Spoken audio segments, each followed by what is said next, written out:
Good morning, everyone. It's PT, and it is time to rise and shine. Thinking about Cain again and his struggle to adjust to what the Lord was asking of him.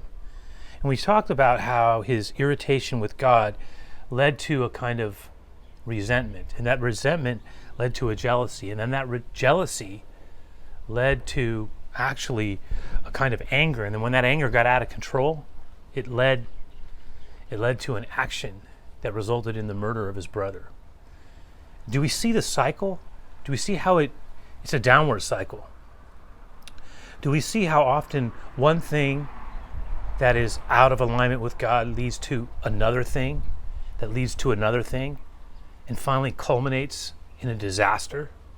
This is why when the Lord is trying to get our attention over something that's relatively maybe small, at least compared to a potential huge issue, that we pay attention to God, because one thing can lead to another thing that can ultimately lead us to a place where it just runs havoc.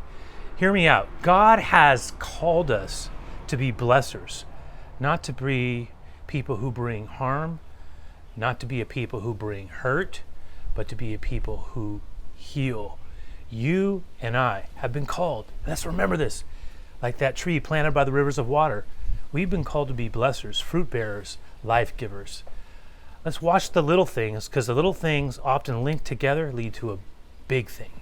Lord, remind us of this. I pray, I really do, to be attentive to you in small things. In Jesus' name.